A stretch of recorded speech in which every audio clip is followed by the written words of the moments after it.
Good morning, everybody. Happy Thursday. We have an amazing show for everybody today. What do we have, Krystal? Indeed, we do. A jam-packed show this morning, I have to say. We're taking a look at some of the key moments from President Biden's big sit-down with Jake Tapper, specifically with regards to nuclear war, the thing that we will probably be leading our show with for quite a while now, unfortunately. He also made some interesting comments about the possibility for a recession. I think for the first time, acknowledging that there is a risk That's right. of a recession. They've really been trying to tamp down any talk of that, but I think the writing is on the wall. It's kind of undeniable at this point. Also, a very interesting moment in an NBC News sit-down with John Fetterman. Of course, he's the Democratic nominee for Senate in the state of Pennsylvania, and he had suffered a stroke, and he hasn't really been in front of the cameras all that much. This was one of his first big television news sit-downs, and there was a real freak out over the way that this was conducted. We'll show you the controversial moment, see what you guys think about it. We'll tell you what we think about it. It's interesting, let's just say that. And then, speaking of interesting, Kanye West, new developments there. And the part, this isn't the sort of thing we normally would cover in a way. Right.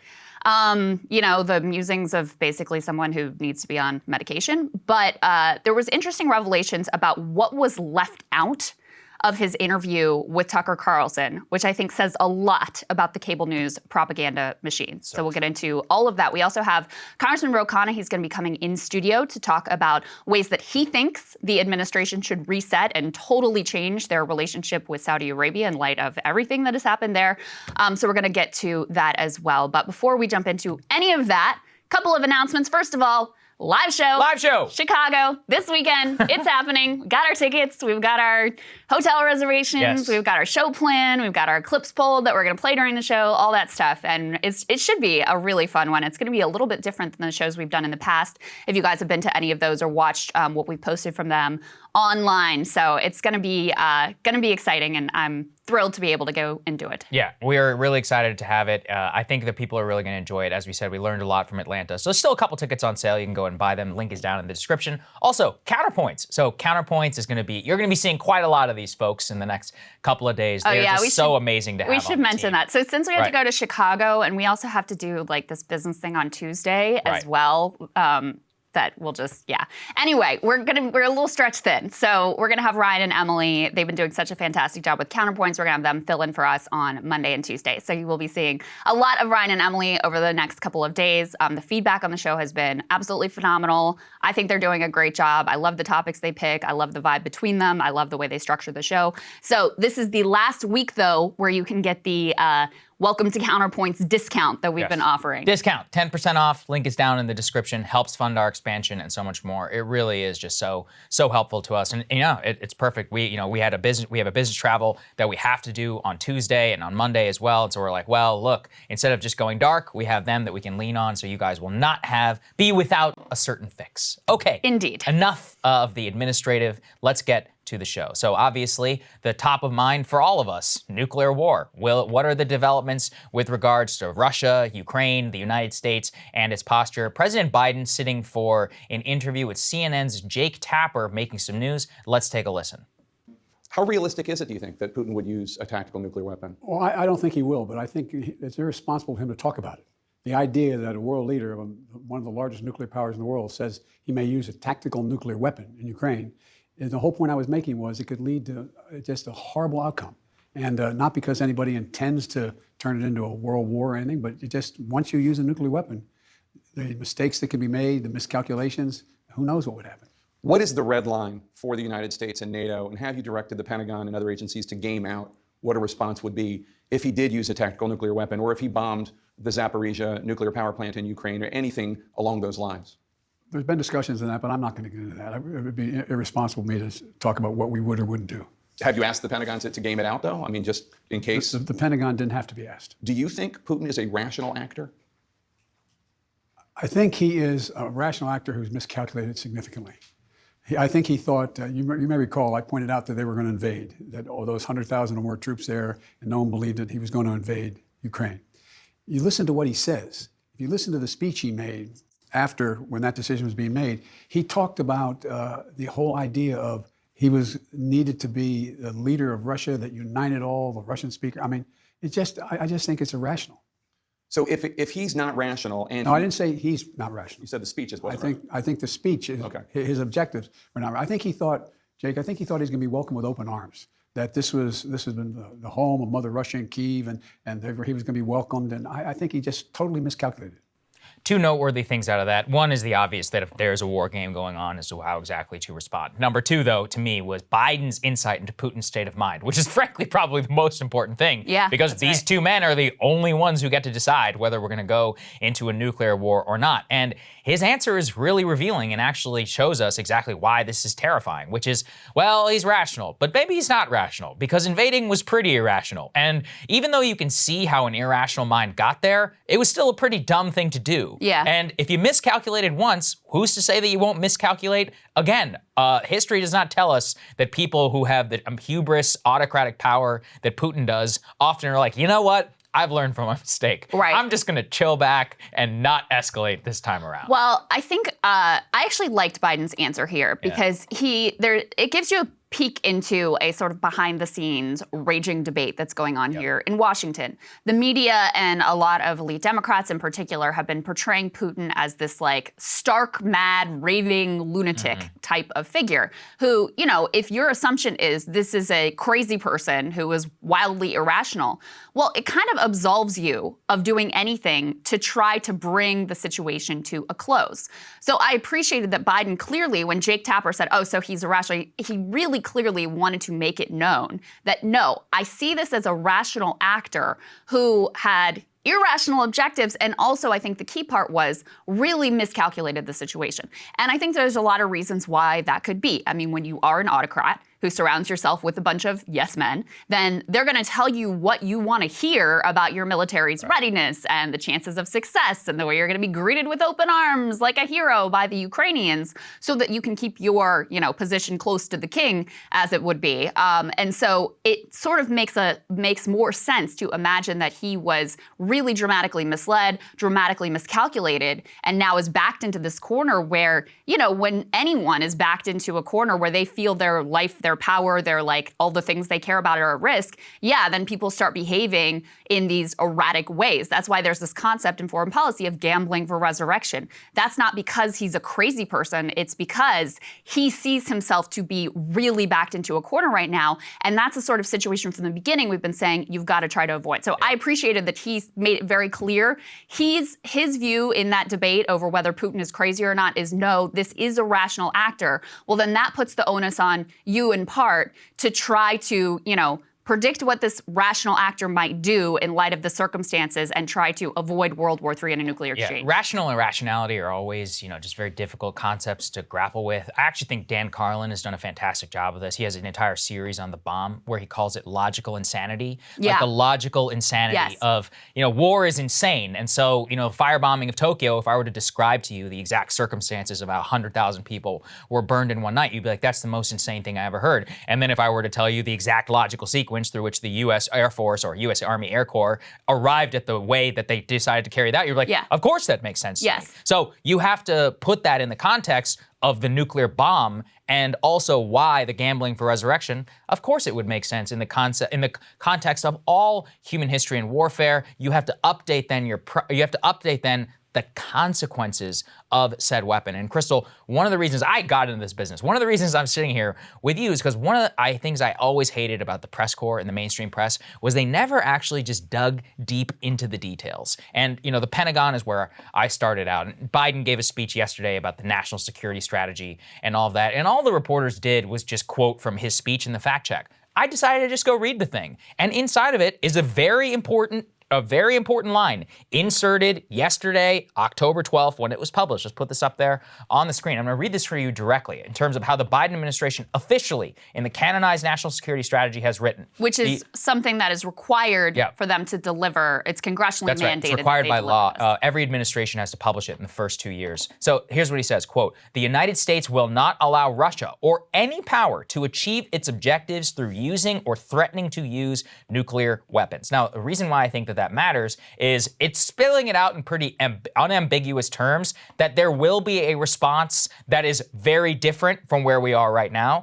And if you combine it with some past comments, both by President Biden there and also previously about how there is no such thing as a tactical nuclear weapon, I think we can all just readily acknowledge that we are in a world war if this is going to happen. Let's go to the next part here as well. And this is a perfect illustration of the logical insanity that I was alluding to. It's a piece in War on the Rocks by Jeremy Shapiro called "We Are on a Path to Nuclear War." Put the inflammatory headline aside, and exactly what Shapiro talks about here, who, by the way, is a director of research at the European Council on Foreign Relations and a non-resident fellow at Brookings Institution, who also served in the State Department from 2009 to 2013. This guy is a member of the quote-unquote blob, like the foreign policy establishment. So for him to say something like this, I think carries more weight than, just the two of us who have always kind of been beating this drum. And exactly what he lays out here, Krystal, is a direct and rational way in which the world gets into a nuclear exchange in a very, very quick time frame. Specifically what he says, and this is where the onus is, of course, on Russia, which is Russia has laid out all kinds of red lines. They said that there would be a war if Finland and Sweden were going to be in NATO. Okay, that didn't happen. They said that there was going to be crazy response if we delivered anti-aircraft systems. That didn't happen. They keep saying and threatening the nuclear, beating the nuclear drum, and we keep basically doing it. And so what is the lesson? A, that the nuclear threat from Putin is probably a bluff, or maybe could be a bluff, and that the US can continue to test red lines and see what we can get away with. Now, all of that's fine as long as the consequences of breaching that red line aren't catastrophe and Armageddon for the entire planet. Yeah. What he points out is that eventually the ante is going to continue to be upped. Ukraine bombing that, likely bombing, okay, let's say that. Right, Ukraine likely bombing that bridge in Crimea was supposed to be a red line for nuclear war and a territorial, well, they didn't respond in nuclear. So Ukraine is going to continue to test Putin's red lines. Putin is going to continue to test the West's red lines. And the West is going to continue to ignore a lot of Putin's pronouncements and give the Ukrainians everything they want. With that, we have something called path dependency, which are two things where that's just going to keep happening. And as that goes, the path to nuclear war that Shapiro lays out here becomes ever more likely because eventually somebody's red line does actually get crossed. And you can logically explain how the insane situation of a nuclear exchange would then happen. I really, really encourage people to read this whole piece. I sent it to a bunch of people yesterday because not only does he explain how the seemingly insane, which is, nuclear Armageddon, could happen and could begin with two, basically rational actors, but he lays out step by step what that could look like. What the Russians would do, how we would respond, how they would respond, how we would respond, and how you end up in this, potentially world-ending exchange with each step seemingly intelligent and rational along the way. And that's what's so terrifying about this. And that's also why, I appreciate Biden seems to recognize that that's the case. When he made those comments that we talked about before, which got a lot of attention in a fundraiser where he posited that we could end up in nuclear Armageddon, which, for a president to say that is quite stark. He indicated to Jake Tapper here that that was really messaging towards Putin to help him understand, because in Russia there seems to be more thought towards, we could use these tactical nuclear weapons and it might be okay. It might be okay. They probably won't respond that fiercely. We could probably get away with it without having this escalatory cycle. And so Biden is really trying to clearly send a message to Putin, that's not the way that this thing ultimately works. So you need to think again if you're considering, following the line of the Hawks and using these tactical nuclear weapons in this conflict. I'm going to read a portion of this piece by, what was his name? Jeremy Shapiro. I want to read a portion of this because it speaks exactly to what we're saying here. He says, listen, no rational or even sane leader plans to start a nuclear war. And for all of the Russian regime's risk-taking, it does not show signs of suicidal tendencies. The essence of the problem is more insidious than mere insanity. Once an escalatory cycle begins, a series of individually rational steps can add up to a world-ending absurdity. In Ukraine, both sides have publicly pledged that they cannot lose this war. They hold that doing so would threaten their very way of life and the values they hold most dear. In the Russian case particularly, a loss in Ukraine would seem to threaten regime survival and even the territorial integrity of the country. He goes on to note that what we know so far from this conflict is ever increasing escalation. So anytime one side feels like the other side has a bit of an edge, they escalate. And then guess what? The other side feels like, they're at risk now of losing the war. They escalate. That has been the history of this war to date. That's why he says, with the very provocative headline, we are on a path to nuclear war. Because if you continue step by step by step by step in that direction, that's exactly where you end up, as insane as that ultimately seems. Yeah, I think that, the piece is important. It does describe the exact steps. And, ultimately, I just think that in general, and I've said this before, the reason why that most people aren't aware of this is because they're not considering the day-to-day realities on the ground. They're not listening to Putin's speech in Russian in the translation where he updates his nuclear doctrine. They're not listening to Joe Biden when he says behind closed doors that we're on the path to nuclear Armageddon. Frankly, how many people are even watching this CNN segment or even our coverage of this? The vast majority of people are like, yeah, Ukraine is good, Russia's bad, we should help them. They have no idea what the consequences and the chain of escalation will look like. And my fear is they're not gonna find out until it's way too late. And and then what say do we have? Nothing. I mean, one of the crazy things about nuclear war, there's no democratic check. Congress doesn't have to say anything. Joe Biden has sole decision-making authority. Insane. And so does Vladimir Putin. You would think in a representational democracy like us, actually it would require people in the chain of command committing treason and saying, no, I'm not gonna do it. Yeah. So do you bet on that? Because I don't. They all share the same assumptions in this war. So I could see it all happening very quickly. I mean, I've seen estimates out there, even people like Shapiro and others are saying that the risk right now of a nuclear exchange is 20 to 25%. Yeah. I don't know if it's worth, putting percentages and all of that. I would just say, the 5 seconds to midnight seems like reality to me. And that's a terrifying situation. Yeah. I mean, it falls to President Brandon to keep us out of nuclear war. Yeah. And the really sad thing is, we could do a lot worse. I feel a lot better with him there than I would with, Hillary Clinton George or W. Bush. Kamala Harris or George W. Bush or, even Trump, who's who was extremely hawkish towards Russia, actually, when he was in office, in spite of what the media would tell you about all of that thing. I mean, friggin' Mike Pompeo was in his administration. John Bolton was in his administration. Pompeo is out there. We're going to get to this in just a minute. It's saying very escalatory, hawkish things. So, I cannot possibly say enough what a precarious situation this is, what a frightening situation it is, what a predictable situation it is that, if you escalate and escalate and escalate and escalate with nuclear power, you're going to end up in this exact scenario where it's, if 25% odds you're going to have a nuclear exchange. And that, in my opinion, might be on the low side at this point. Yeah. So it truly, truly is a terrifying state of affairs. What you were saying about the American public, I think partly it's underestimated. I mean, number one, because the media does a horrific job of explaining these risks and really laying out the risks and the consequences. I mean, Tapper, we played this out of him before, being like, that's crazy talk. To Senator Chris Murphy, why would you say this? This is ridiculous, ultimately. But the other piece is, it does seem like an insane outcome. And it's been so long since we've really stared in the face of this kind of nuclear threat that I think it's hard for people to really comprehend that this is the place that we've ended up in the year 2022. But all that being said, I would take the judgment of the American people over the, elite elected officials here in Washington, because they are much, much, much more in favor of conditioning our continued support for Ukraine on some sort of a diplomatic process. So even as they've been misled and propagandized by the media, they still have the good sense to see the basic dynamic of this is not a good thing to just allow this war to continue. It should not be our government's policy that we want this war to continue.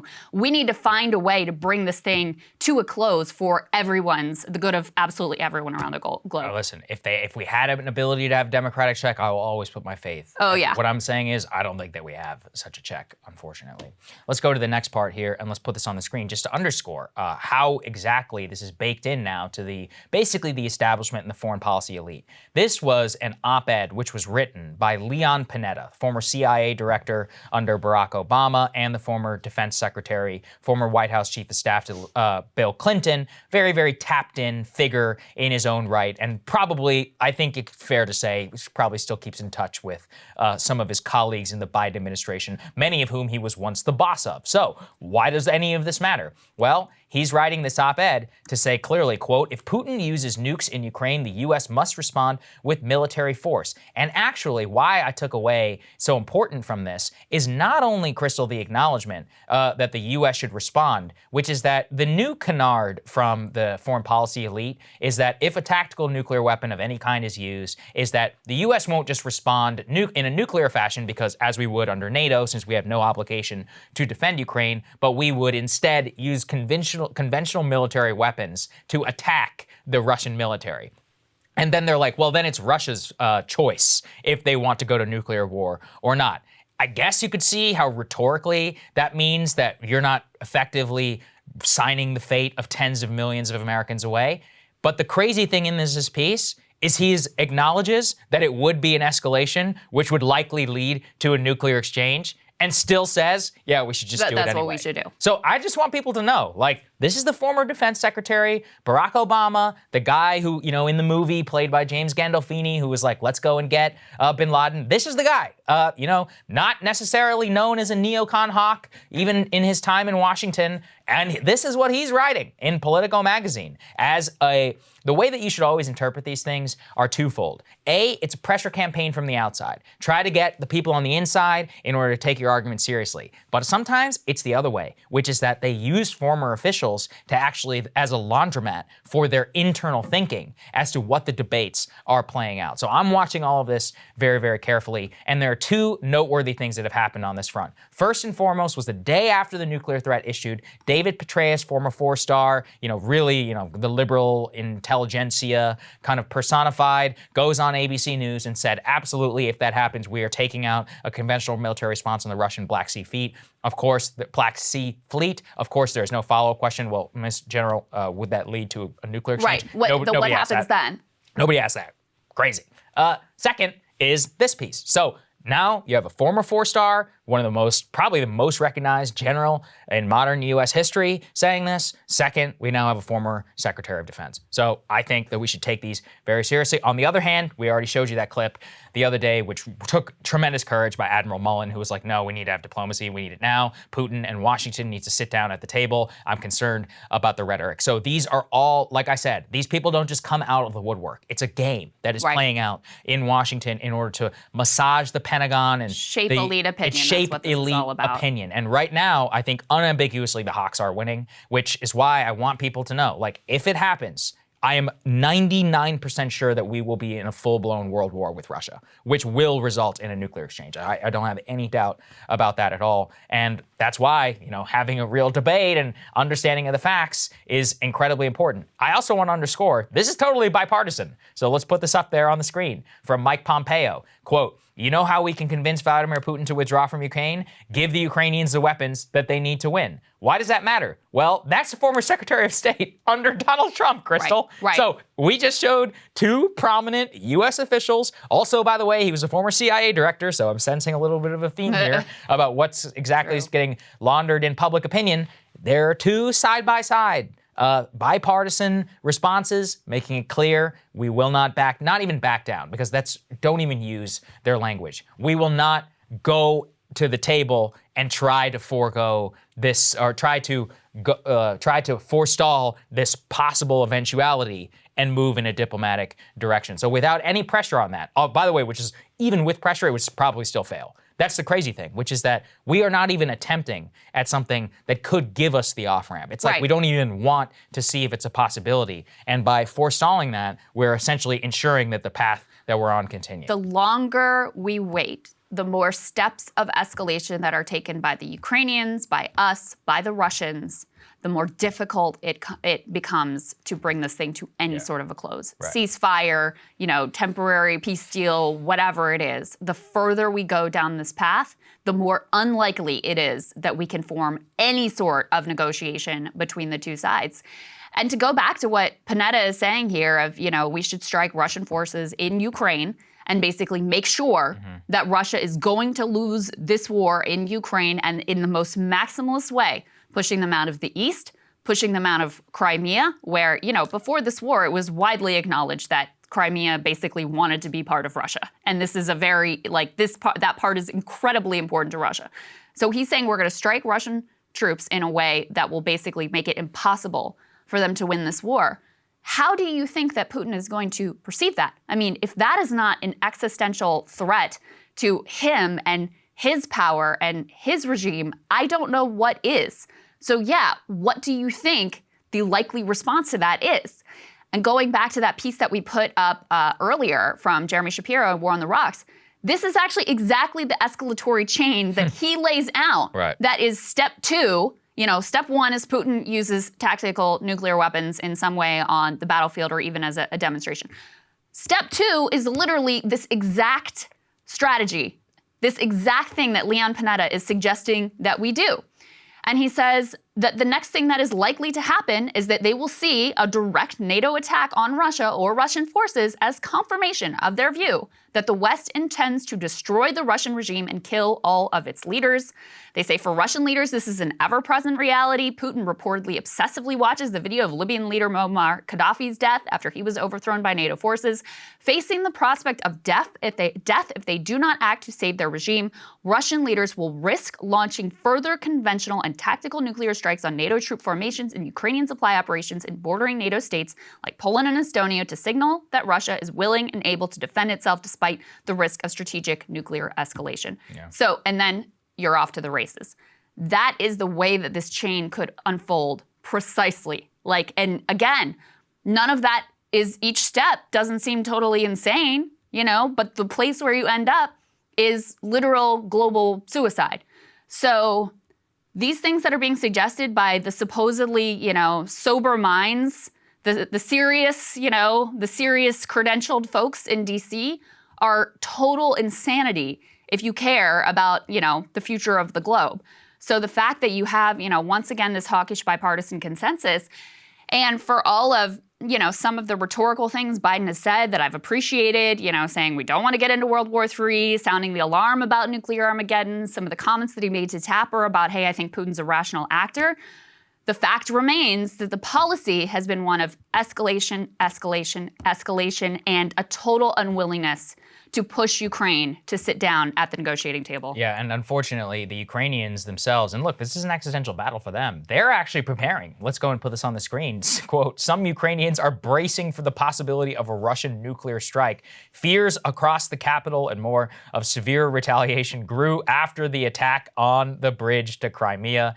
Now, they say, but U.S. officials have said they think the chances of Moscow's nuclear weapons use are slim, but they do quote officials inside of the Ukrainian government on background and more saying, look, there's not much we can do, but we are preparing for the reality. And despite Zelensky's initial pledge that, Putin is bluffing, they have since retracted that, both Zelensky himself and his military advisors saying, no, it actually very much could happen. Now, also, this is another thing. As I said, I actually went and read the national security strategy and found a very troubling line. Put this up there.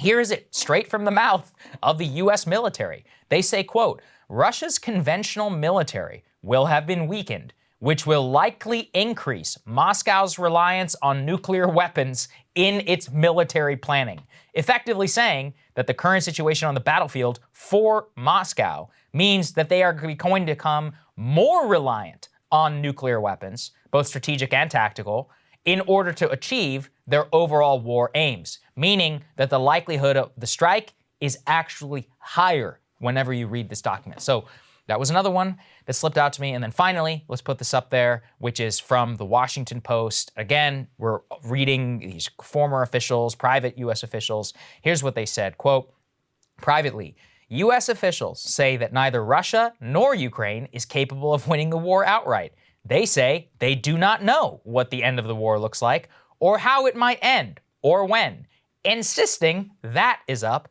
to Kyiv. Interesting. Huh, Krystal? And actually, there's more to that quote. Yeah, so the full quote is that they say neither Russia nor Ukraine is capable of winning the war outright, and they have ruled out the idea of pushing or even nudging Ukraine to the negotiating table.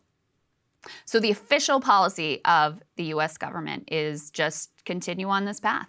Yeah. And as I think we've laid out in excruciating detail this morning, that path leads to total and complete disaster. So as much as we hear some, at least like aware of the dangers of the situation notes from President Biden, which is better than you can say for like 99% of the media, the path that they are on continues to be terrifying and one of escalation and one of not even being willing to nudge the Ukrainians towards the negotiating table. You have some other quotes in that piece that are also really interesting, troubling. They say all this adds up to a war that looks increasingly open-ended, as even those in Zelensky's inner circle most open to exploring negotiations with Russia said Putin's annexations marked a fatal blow. Quote, Putin injected the virus of infinite war with his annexation move, said a top negotiator for Zelensky and the majority leader of Ukraine's parliament in an interview. Ukraine will never accept this. That goes to the idea of what we've been saying, that the further you go along this path and the further steps of escalation, the more difficult it becomes to achieve any sort of ceasefire and end to this war. The piece about Ukrainians preparing for a potential nuclear attack, there were parts of that that really got to me because you have to remember, some of the people that they interviewed literally fled from the nuclear fallout from Chernobyl. Yeah. Like, this is a country that knows far too well what, the consequences of radiation and nuclear fallout could be. So this is like very visceral for significant parts of this population. And then they were talking about how some elementary schools have advised parents to put together an emergency pack for their little kiddos to have with them at school. One person who works in a market selling home goods said a mom came to her with a list from the school that included latex gloves, a poncho, boot covers, tissues, wet wipes, and a flashlight. As if that's going to do jack shit for you in a nuclear war. But that's where they are. Trying to hold on to any idea that, that they could ultimately get through this. And that really brought it home for me, what an absolutely terrifying situation and how incredibly real this is right now. I think you're right, Krystal. I take solace in the fact that I live close enough to the Pentagon that I will be vaporized in the event of a nuclear strike. Okay, let's go ahead and move on to Ukraine. Let's go ahead and put this up there on the screen. This is developments on the Crimean bridge blast. Why does that matter? Well, the circumstances of this one, if they play out and can officially be blamed on Ukraine and the intelligence services, which is currently the leading theory, could of course lead to escalation, and we are paying attention to the circumstances very closely. So the Russians are claiming, the FSB says, that 5 Russians and 3 Ukrainian and Armenian citizens have been arrested. They claim the explosive device that blew up the bridge was concealed in 22 pallets of plastic film roll weighing a total of 22,700 kilos. The FSB, and again, this is from the FSB, I'm not saying this is true, says that the explosives were sent in early August by ship from the port of Odessa in Ukraine to the port of Rus in Bulgaria. They then passed through the port of Poti in Georgia and were then shipped to Armenia before arriving by road in Russia. So why do the circumstances of that matter? Well, you may recall that we brokered that deal in the Black Sea in order to let the port of Odessa open so that Ukraine could ship out grain from there to avert a global food crisis. The circumstances of this, of which people are not paying close attention to, is if Ukraine did use basically the opening of that port to facilitate the transfer of explosives on their eventual way to Russia, to then drive it from the Russian side to Crimea and then blow up the truck, then that imperils the grain deal, which imperils the entire global food supply because Ukraine used to export, I think, like 1/3 or something of the developing world's grain. It's known as the breadbasket of Europe and a breadbasket of the former Soviet Union. Now, it's worth reading the full explanation. Let's go ahead and put this on the screen. Again, this is from the FSB. This is a direct translation, please. So they say the explosive device, as I said, cargo was transported to Rusa. When the shipment arrived, it was cleared by rules and the documents were switched out. Afterwards, the shipper was assigned to an Armenian LLC. The explosives were transported to Georgia. October 7th, the device was loaded into an individual's car. He drove them to a certain place where they were blown up on the Crimean bridge. They say, quote, the entire operation was controlled by an officer of the Ukrainian Ministry of Internal Affairs who introduced himself as Ivan Ivanovich, which, that seems like a a little bit seems too made up, obvious. right? Anyway, he used a SIM card he had bought on the internet, registered to Sergei Erdanchenko, a resident of Ukraine, in order to coordinate this. Again, I have no idea if any of this is true. Could be complete and total BS, but that is the official narrative from the FSB. In a way, whether it's true or not, how they respond to it is what matters the most. That's true. What they think is true matters a lot. Well, what they say is true is what matters. The Ukrainians say this is a fiction, that none of this has happened. It's very strange the way the Ukrainians are handling this. On the one hand, they're taking selfies with pictures of the bridge and celebrating the attack. On the other, they're like, we didn't have anything to do with it, but maybe we did. Wink, wink. Yeah. And so, I think it's probably pretty obvious to deduce that it happened. I continue to think, Krystal, that story which came out from the New York Times, which said that the Ukrainians were behind the assassination of Daria Dugina in Moscow, was basically a plea to the military services, like, please don't blow up this bridge. They're like, don't do it. Please don't do it, because we know that you're planning something. That is a great point. Why else would they leak it months later? I really believe, and of course, also, it's not like you've seen the same celebration from U.S. officials around this bridge. No. And also, one of the red lines from the Biden administration is we're not giving Ukraine weapons that they can use to strike Crimea. And so the Russians have come out and said, nuclear weapons would not be an appropriate response to this. We didn't know that in advance. Not at all. Right. I mean, this was a dramatic provocation. Yeah. And I think, first of all, it is worth noting that, the FSB explanation of what happened with that car bomb. Right. Which we really pretty much dismissed at the time. We're like, this is what it turned out to be true. Right. So do keep that in mind when they're laying out very specifically, their official narrative of who was responsible and how this all happened. But, the other reason why the Ukrainians, while they want to sort of celebrate it, may not want to take direct credit, is if this is the chain of events that actually occurred, which is one of the leading theories, in terms of like it was a truck bomb, driven across this bridge, detonated specifically at the time to coincide with when the train is going across on the other side, that's a suicide attack. Yeah. I mean, so it's sort of astonishing to me that no one has noted that if this is in fact the method that they used, you're talking about the Ukrainian intelligence services using suicide bombers. Well, I don't know if that's been confirmed, right? No, it's not confirmed, but I'm saying if this is what happened, and this is also, again, one of the leading explanations that's been offered in the mainstream press, you're talking about a suicide attack.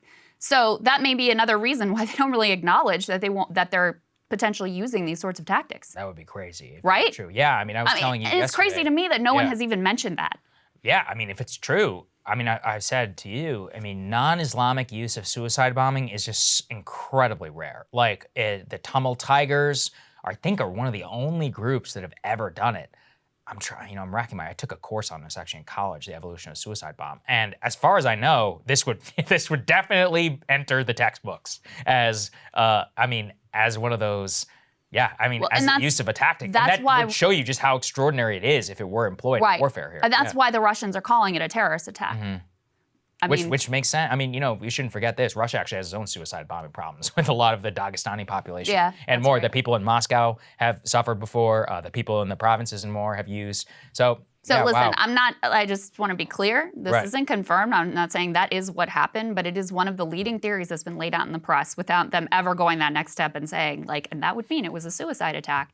You have the Ukrainians who want to celebrate but don't really want to take credit. And then the FSB laying out what their official narrative is of what happened. And, I think your point is the most important one, Saagar, which is that in some ways it matters less what actually happened versus what the Russian government is selling to their people as the narrative of what happened here. And so, look, will it be a justification for more than the strikes we've seen on Kiev or not? We're going to see in the coming days, and we'll keep everybody apprised. Let's go to the next part here, which is also, frankly, probably even more important. Let's go and put this up there, which is that Putin says all infrastructure is now at risk after the Nord Stream hit, which of course he didn't do, though. So he says he condemns the gas pipeline blast as an act of terror and says that Moscow's adversaries are benefiting from the attack. Now, why does this matter? Well, look, we will never know who blew up the Nord Stream pipeline or not. There's a good enough case to basically say that everybody did it. Either the Ukrainians did it, the Russians did it, the U.S. did it, NATO did it. UK is a possibility. UK, whoever did it, somebody's benefiting. Putin says that the adversaries are benefiting. You could make that case. You could also make the case that the Russians already shut it off, so why does it matter? Anyway, here's what they said. The attacks are an act of terror that set, quote, the most dangerous precedent, according to Putin yesterday at a Moscow energy forum. He says it shows any critically important object of transport, energy, utility infrastructure is under threat, irrespective of where it is located or by whom it is managed. He, of course, blamed the US, Ukraine, and Poland, saying that they were the beneficiaries of the blast. And look, it's a very ominous comment because let's accept the reality, the possible reality that it was Russia. Well, in that world, that was a major signal to Europe. They're like, hey, this pipeline in the Baltic Sea with Norway, I can cut that off tomorrow. You're dead. You're gonna freeze to death if I cut that off. I can cut off all my gas and I can make life very miserable for you very, very quickly in the event of a real war. And now we've established the precedent, who knows who did it or not, that the Nord Stream pipeline has been targeted, so this is not an empty threat. And that's why, again, everybody is testing each other's red lines up and near the point, and we have no choice but to take it seriously. Because even if, let's say it wasn't Russia who did this, well, now their infrastructure has been hit, and if they internally believe that it wasn't them, then they're gonna look at other energy infrastructure as a legitimate target in protest. Yeah. Either way, whoever's responsible, Putin's comments, how we have no choice but to take it seriously, especially given the vulnerability of the European public. Now, Yes. Germany, as I understand it, has gotten about 95% of the natural gas stocks that they need. So they're actually probably going to be fine over the winter. They basically had to mortgage their entire economy to do it. filling up their reserves. Well, they effectively had to nuke their entire economic prospect for the next 5 years in order to make sure they don't freeze this winter, but they have survived. However, the developing world has not. Pakistan, Bangladesh, many others are going to have massive blackouts or are going to be burning coal for a decade, probably more plus, as a result of all of this. Japan also paying. Anyway, like we're going to have a global recession almost as certainly as a result of what's happening. My point, though, still being that Germany is a very rich nation. There's a lot of other countries in Europe that need this gas in order to stay on. And to keep the EU and NATO united, it's a very precarious situation because they're not the only ones with high energy bills, and they're not the largest economy on the continent. Germany was always going to probably be fine. It really is the smaller nations, Slovakia, Czech Republic, them that are heavily reliant on this energy bills. And they're basically all competing for this natural gas. Putin has used before precedent very poor actions and illegal actions taken by the U.S. government to say, well, if y'all can do it, then you've set the precedent. I'm going to go ahead and do it too. I mean, that was effectively his justification for invading Ukraine here in the first place, was like, well, y'all did it in Iraq, so I don't know why I shouldn't do it here. So him using these sorts of actions as justification for his own, illegal and terrible actions would not be unprecedented. Another thing I wanted to note is there was just a UN General Assembly vote, which I think was quite noteworthy. I don't know if you saw this, Saagar, but there has been, there have been a number of countries that have basically tried to stay unaligned in this conflict, to try to stay sort of very neutral. Pretty stunning rebuke of them, though, with this UN resolution that was passed that, is basically like condemning all of their actions in terms of Ukraine. And it passed overwhelmingly, 143-5. So they only had 5 countries who were willing to directly side with Russia. And then you had 35 abstentions of people who were like, nah, I'm staying out of it. And I think that China and India were among those. But, he's clearly sort of lost ground in terms of the public narrative and like the global view of what's going on here. And we covered previously the way that China and India are sort of, also pushing back on the actions that the Russian regime has taken with regards to Ukraine. Yeah, that vote actually was pretty important. The Biden administration wanted only 105, which was the same number that had the resolution on Crimea. They got 40 more than they actually bargained for, which is pretty extraordinary. The 5 who voted against it were North Korea, Syria, Belarus, and Nicaragua. So some true great company to keep there for Putin. Look, I mean, it shows you how isolated he is. Even China and India not voting affirmatively in that position. And on top of the fact that he was rebuked directly by Modi and semi by the Chinese Foreign Ministry after the missile attack because of the uncertainty it has caused. All right, now let's go to one of my personal favorite mysteries of what has been happening in the last couple of days regarding Elon Musk. So, Vice News wrote a big piece 2 days ago. Let's put this up there on the screen. Headline: Elon Musk spoke to Putin before tweeting Ukraine peace plan, report. Now let's all take a lot of notice of that colon and report. That report is at doing the a lot end. of work there. So they have a declarative headline where they say that this happened. Now, their source for this is where things get sketchy. They said that the report comes from Ian Bremmer, who is not a journalist. Ian Bremmer, it's hard to describe him. Pundit,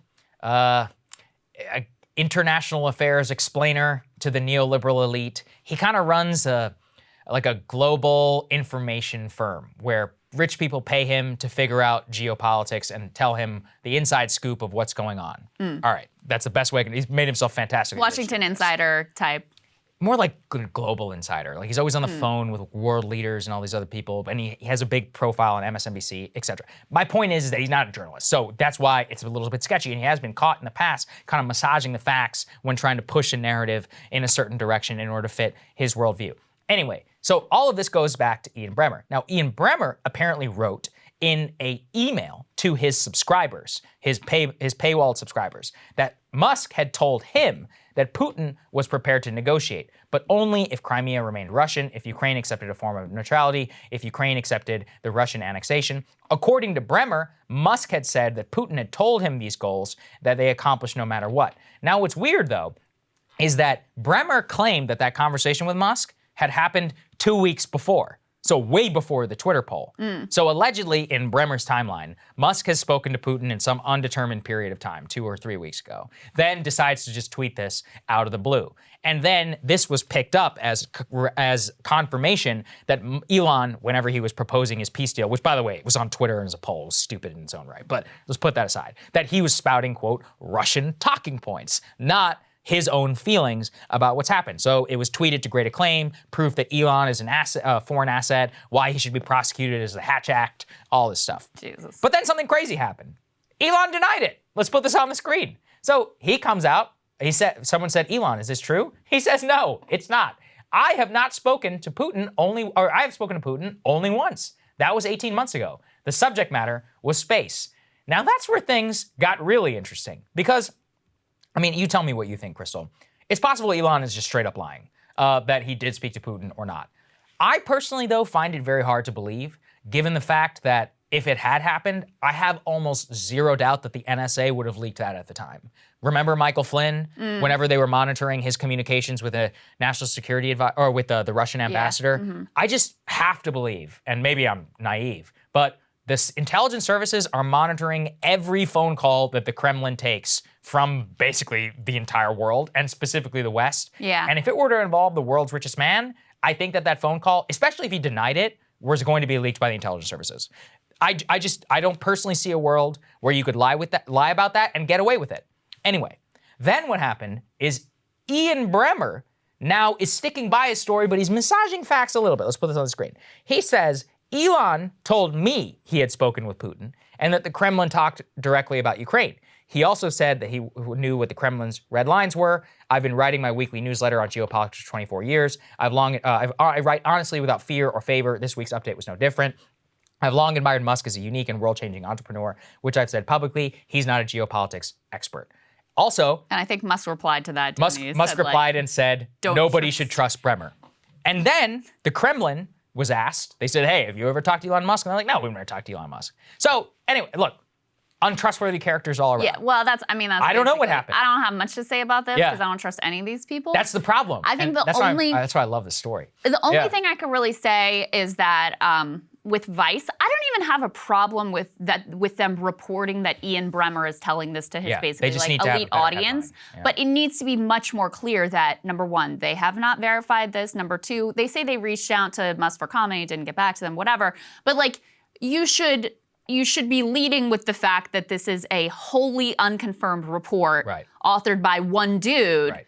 But I don't actually have a problem with them reporting it because it is important to know what elite audiences are being told and sort of shaping their understanding of the unfolding of events. So that's basically the only thing I can say conclusively about this because I don't trust Kremlin, I don't trust Musk, I don't trust Bremmer, so who knows? This is why journalism is very important. Notice right before this, when I was describing the FSB, what did I keep saying? I was like, look, this is what the FSB says. I'm not claiming this. They have a narrative.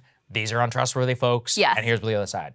There was none of that. They were just like, they wanted the sensationalist Right. headline to send everybody into a tizzy. which they did. Which they Yeah. did. But, and the thing is that it still would have landed as Yes. because you have a lot of people who, they see Musk as this sort of like partisan figure and they see him as sort of light. So they would have assumed that it was true anyway.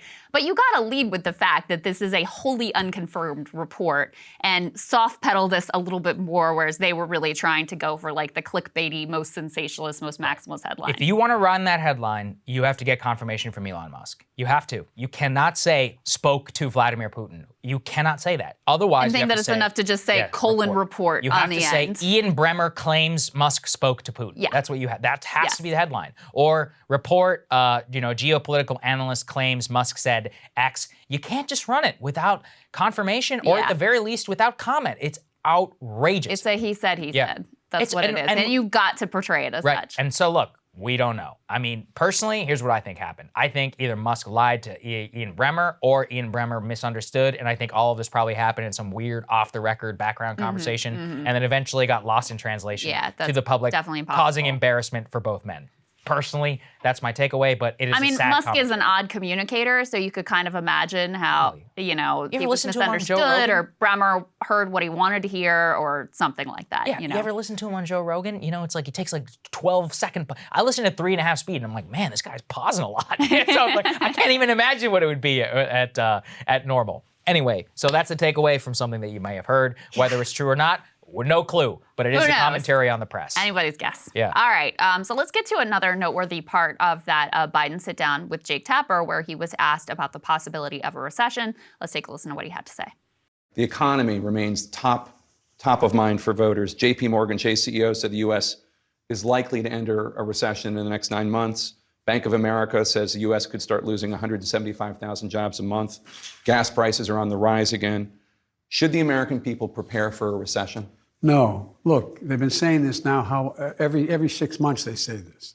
Every 6 months they look down the next 6 months and see what's going to happen. It hadn't happened yet. It hadn't. There's no guarantee that they're going to be. I don't think there will be a recession. If it is, it'll be a very slight recession. That is, we'll move down slightly. Look, think about what's happened. We have done more. We're in a better position than any other major country in the world, economically and politically. So Slight recession. noteworthy there that he even acknowledges it's a possibility. Yeah. And to my knowledge, that's the first time that they've even admitted that we could be heading for a recession. Now, he's actually not wrong that we're better positioned than a lot of countries around the world. It's just a dire statement on how poorly positioned a lot of countries around the world ultimately are. And that's being our own domestic fragility and likelihood of falling into a slight or deep recession is obviously being fueled and exacerbated by the Fed's policies. And that is also exacerbating, fueling that possibility for countries around the world. Saagar, there are also new inflation numbers out this morning that do not paint a pretty picture either. That's right. So it just came out while we were filming the show. Inflation rose to 8.2% in the last year. That is down from the 40-year high of 9.1% in June, but obviously still too high. In September alone, core inflation rose by 0.4%, which is up from 0.1% in August. Food and rent prices are continuing to climb, even though gas has come down somewhat. So what are the things that are driving inflation? Number one, rent. Number two, food. Number three, health insurance. Health insurance is actually up 20. I just got a letter in the mail, Krystal. My health insurance will be going up by 120%. Open enrollment period coming up. I got that letter too. What a beautiful system. We actually 120% increase. We should actually cover those increases specifically because it is really out of control. So health insurance is up 28% in the last year. Thank you, Obamacare. Rent is up 7.2% in the past year, the largest increase since 1982. Groceries are up 13% in the last year, with flour, turkey, and butter up the most ever in their entire history. So I guess we'll get to do that fun. Actually, we literally did it last year. I remember how expensive will your Thanksgiving dinner? It's like, wait, turns out it got worse. I can't believe it. Well, and this is obviously important in terms of what it means for individual consumers and families trying to make their budgets balance at the end of the month. It's only getting increasingly more and more difficult.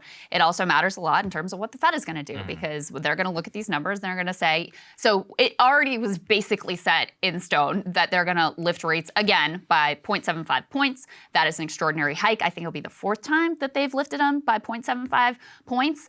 And then the reporting is after that, they were going to have a debate about what they were going to do next, whether they were going to, sort of dial it back, maybe do a 0.5 percentage point increase next time around. When you see numbers like this, which outside of, I believe, food and energy is like the highest inflation that we've seen in decades, is not good indicators of how things are going, that is going to keep them down this incredibly hawkish path of austerity, which is designed to, quote unquote, tighten the labor market. What does that mean? Spike unemployment, crush wages, make it a lot more difficult for workers who are trying to organize or just trying to, live and go about their business. So this all makes it that much more likely that we are going to enter into not a slight recession, as the president soft pedals there, but into a, real severe and painful recession for a lot of people. We also had pulled before, there are a lot of signs of just how precarious the American public is financially right now. And in fact, the sort of global public financially. But let's take a look at this next piece. This is from MarketWatch. They say savings are drying up as financial fragility increases. After socking away savings during the aftermath of the COVID-19 crisis, American households and businesses are watching those cushions rapidly deteriorate as prices have soared. They have, quote, an analyst here who says, that what they find alarming is just how quickly Americans had to speed through their savings because of those high prices.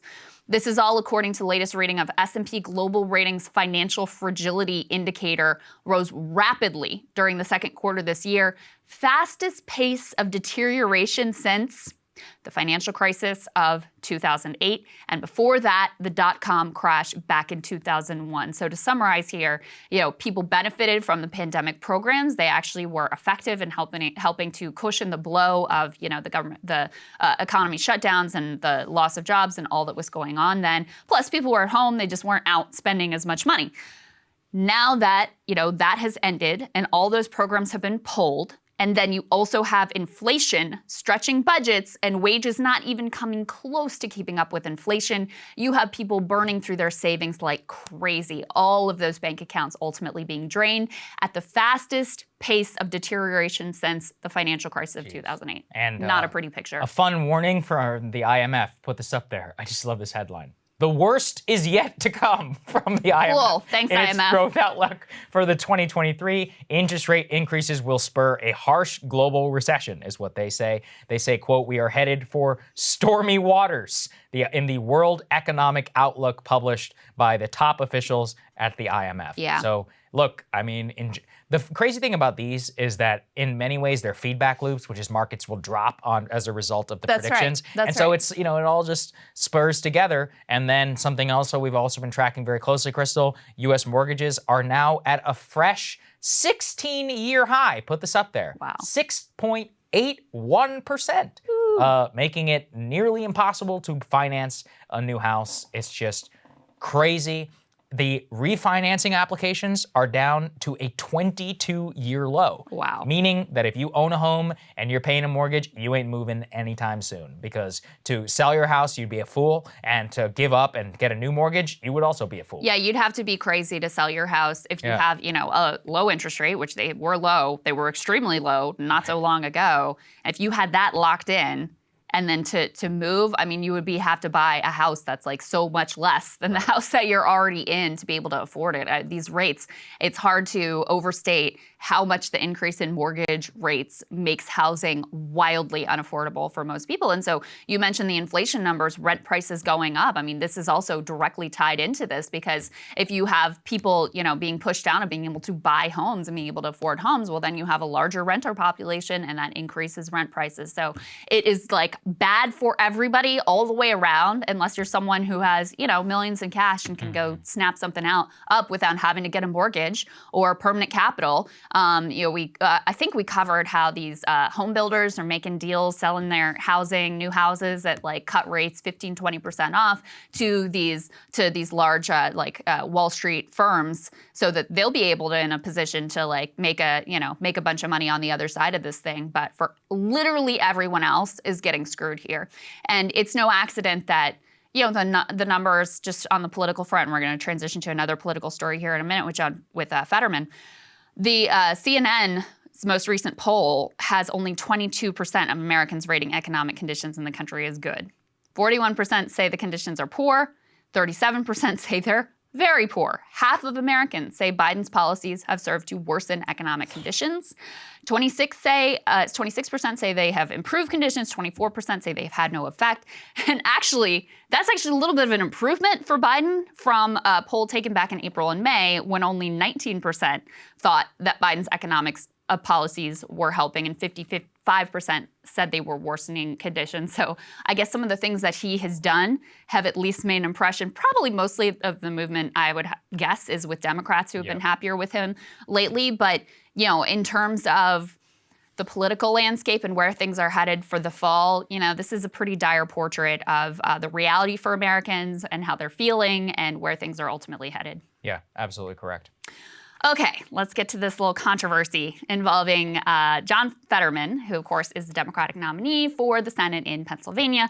This is a key race. He's up against Dr. Oz as the Republican. And Fetterman's still in the average of polls. Let's actually go ahead and put the second piece up here on the screen. The D2, guys, D2. please. Yeah. He actually does still hold about a 6-point lead here, but he used to have a wider lead. Most of the analysts believe that, you know, things were likely to narrow anyway, and also Oz has really been hitting him with a lot of ads on crime that seem to be having an effect. But the other component of this race is, of course, the fact that Fetterman is recovering from a stroke. And, you know, has been fairly open about the fact he's recovering from a stroke. He pulled back from doing many public events, many interviews. He's only doing one debate, fairly close to when the election ultimately is. He's talked about how, you know, you can tell in his speech that it's not all come back. It's obvious. He's talked about how he has a lot of auditory processing issues where he has to have closed captioning to be able to really understand what questions are being asked and then the context of the conversation.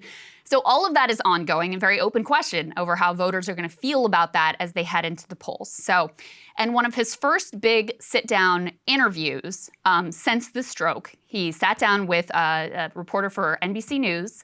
And there was this one part of it, of something she said about what her interactions were like with John Fetterman that has proved to be very controversial. Let's take a listen to that. We had a monitor set up so that he could read my questions because he still has lingering auditory processing issues as a result of the stroke, which means he has a hard time understanding what he's hearing. Now, once he reads the question, he's able to understand. You'll hear he also still has some problems, some challenges with speech. And I'll say, Katie, that just in some of the small talk prior to the interview, before the closed captioning was up and running, it did seem that he had a hard time understanding our conversation.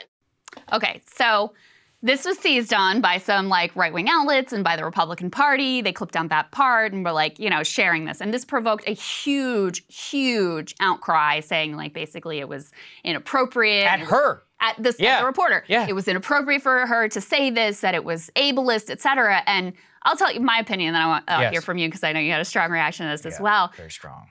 I didn't honestly understand the freak out in either direction. I am not a person who thinks that it should be off limits to talk about people's like health, cognitive abilities. I mean, we've talked about this a lot with President Biden, Feinstein, Trump, with Feinstein, all these people. I mean, they are auditioning to be public servants. I think it is completely on the table to have this discussion. I didn't think it was inappropriate what she said at all.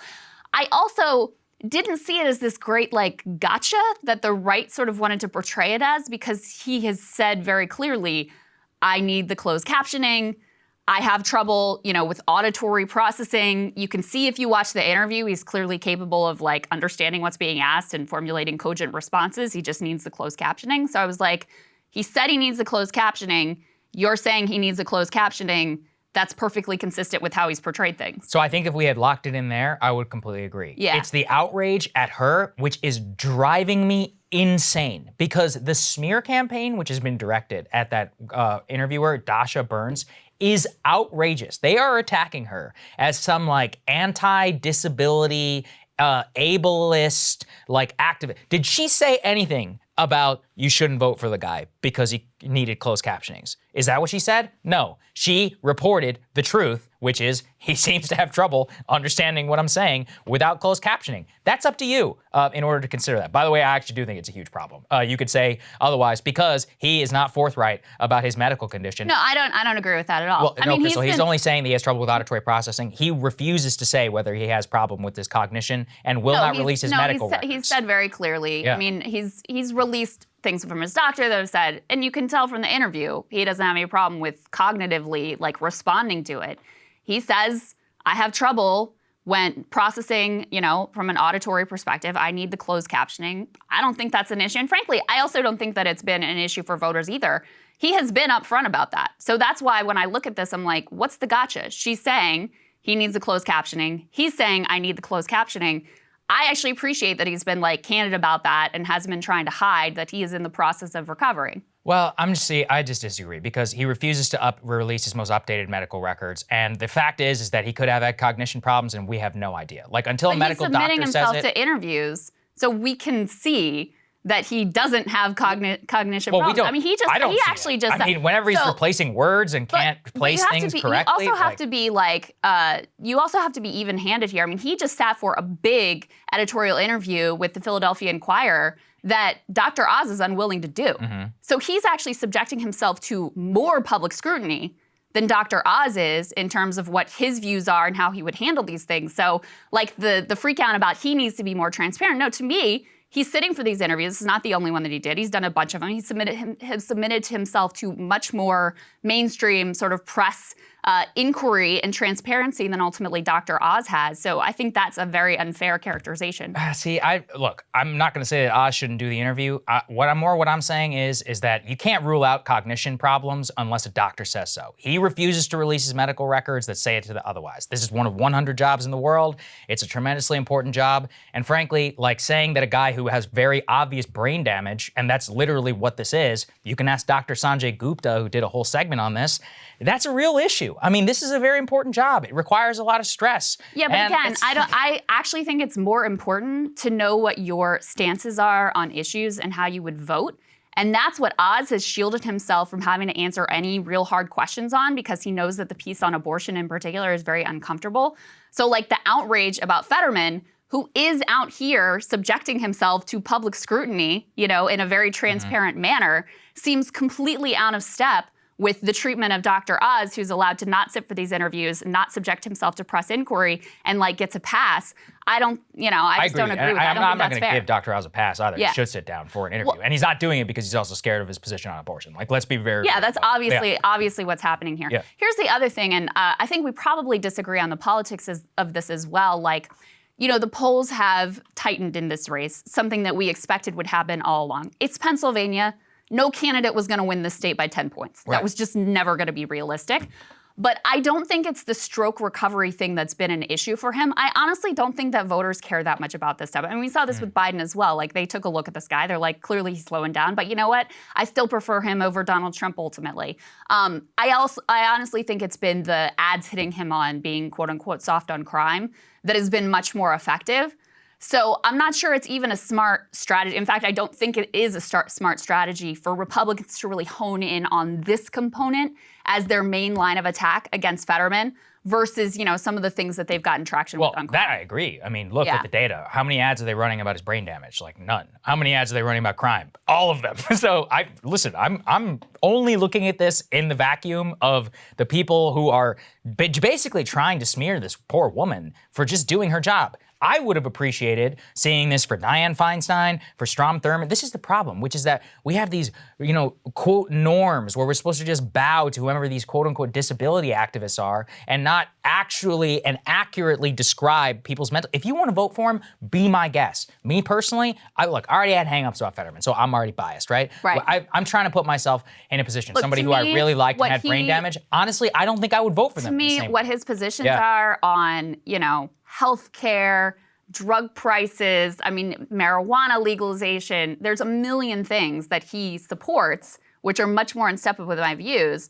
And I think that's the way that most voters ultimately look at this. And also, I mean, saying brain damage, it might be technically true, but it's also very loaded. You can see he's subjecting himself to these interviews. You can see he is able to very clearly articulate what he thinks on all of these various things, which is more than you can say for Dr. Oz at this point. So you're right. I think it would be right for Feinstein and, Biden and a lot of other people besides who are 85 years old and a lot of questions about how they're hanging in there. It would be definitely better and appropriate if they were mandated to subject themselves to this kind of public scrutiny. It'd be better if Herschel Walker, subjected himself to this kind of public scrutiny. It'd be better if Dr. Oz subjected himself to this kind of public scrutiny. So I don't think it's fair to attack Fetterman for doing the thing that we actually want him to do. I did think the criticism of this reporter was completely over the top. But I also don't think it should be disqualifying. I mean, me personally, I don't think it should be disqualifying if you need closed captioning.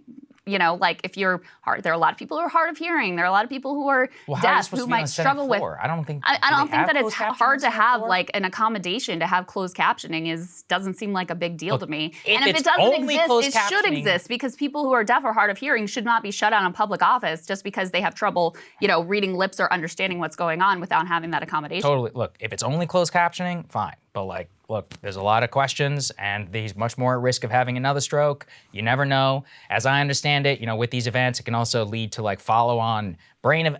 All I'm saying is you can't rule out the cognition, and I think that's a problem. But again, he is subjecting himself to more scrutiny and more transparency about what he actually thinks and his ability to perform than anyone else. So yeah, voters ultimately, they get to decide what they think about it, but I think he should be applauded for actually subjecting. He could have not done this interview very easily and would have gotten it. No one could have even really said much about it since Oz is not subjecting himself to these interviews either. He could have just stayed quiet. He could have tried to hide the reality of, how his stroke recovery is proceeding. So I think he deserves to be applauded for having this level of transparency. I'm glad he sat down for the interview. I actually do wonder, I'm curious what you think, whether it was the pressure for him not wanting to debate and not having done interviews in the past as to why he did it in the first place. I wonder whether he wanted to show strength in his ability, or whether he felt compelled to do this or whether he wanted to do this. I think they've decided as a political strategy that the best thing to do is just be upfront. Yeah. And I think that they're correct about that because if he was in hiding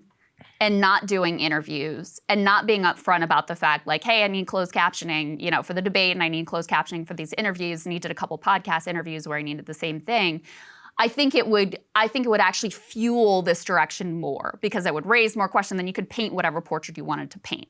So I think with a lot of attacks, not just with regards to health, but a lot of things, the best thing you can do is just be upfront about this is what happened, or this is where I am, or this is how I'm feeling.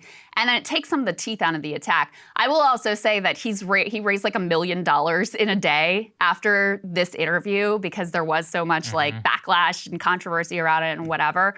But, I think generally speaking, obviously it'd be better for him politically if he hadn't had a stroke and didn't have to answer these questions and could focus on his positions and his critique of Oz and all of those things.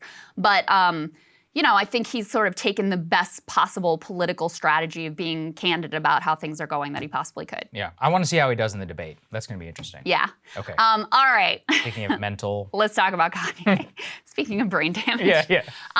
Okay, so just let me give you a little bit of the context. Kanye, where was he at? A fashion show in Europe or something? I believe so, he and Candace Owens wore these White Lives Matter shirts. Correct. I don't give a shit, but a lot of people got very upset about this. I'm okay, this unhinged celebrity did something provocative. Who really cares? Then Tucker Carlson decided to seize on this moment and do this long sit-down interview with Kanye West, which we also weren't going to cover for very similar reasons. But what was interesting after the fact is Tucker really set this up, and I've now watched the whole interview. He really set this up as people say Kanye's crazy, but I'm gonna show you unvarnished what his real opinions are. And and he sets it up as he's obviously not crazy. His opinions make all kinds of sense. He's speaking the truth. It's just he doesn't stay on the script. So the whole purpose, as portrayed by Tucker, was to show his audience in the world that Kanye is not actually crazy and off his rocker, that he's thinking very clearly and logically about these things. Okay, so a day or two, I don't know, after this whole interview airs, then Kanye posts something on Twitter about I'm gonna go DEFCON 3 on Jewish people. Yeah. gets banned from Twitter. He also posts on Instagram that he thinks that Puff Daddy, Diddy, whatever he's called now, that he's being controlled by Jews. Gets banned from Instagram as well. Okay, so that brings us up to speed. Now, we had someone in the Fox universe leak to Vice News what parts of that Tucker-Kanye interview were actually edited out.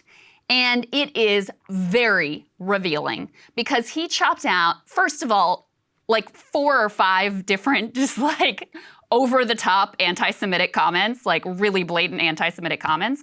But he also chopped out everything that sounded completely freaking nuts and like absolutely lunatic things that he was saying. So he was talking about like someone had planted fake children in his house. School. That was the freakiest one. Right, to like sexualize his children.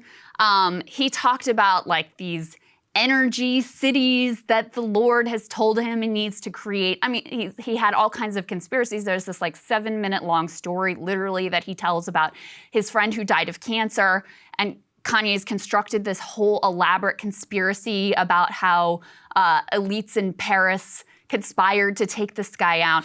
So just to give you a sense of what was left on the cutting room floor, take a listen to this. I was biting my tongue on my political opinion because I thought it would be better for my children.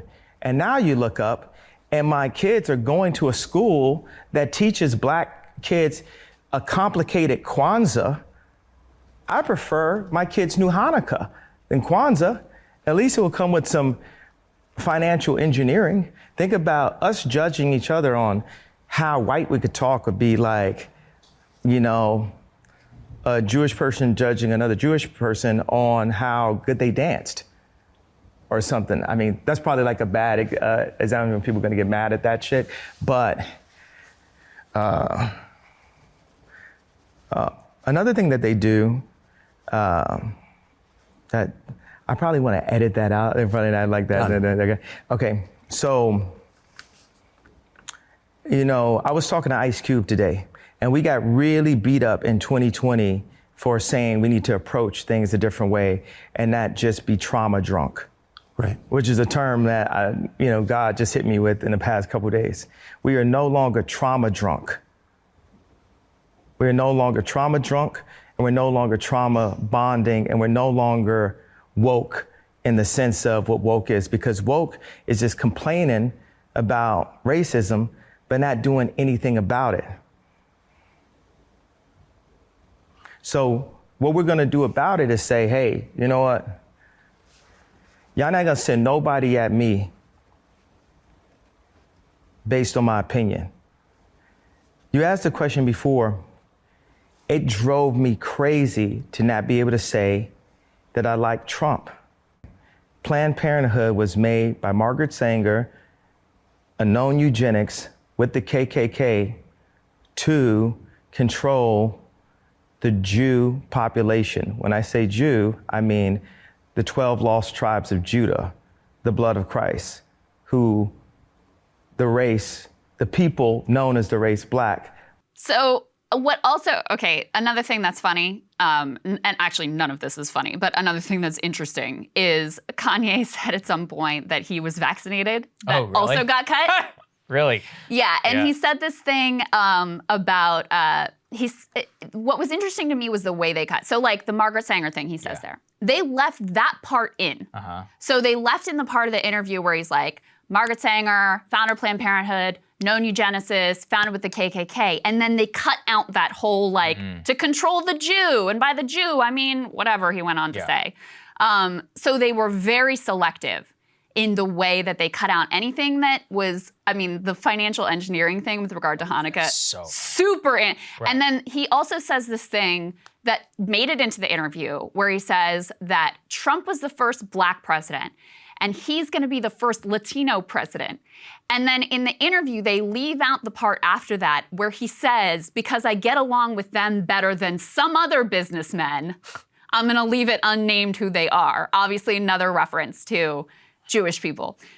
All of that, and also, like I said, the craziest anecdotes about, you know, this conspiracy he imagined with regards to his kids and with his friend and all the energy cities, all of that left down. And so listen, I think my reaction is a little bit different than other people. Personally, there's a lot of this, they need to protect him and they shouldn't be airing interviews with him whatsoever. I sort of feel like, listen, this is a grown-ass man who has made an affirmative decision that he does not want to be on his medication, and who has made an affirmative decision he wants to be in the public eye.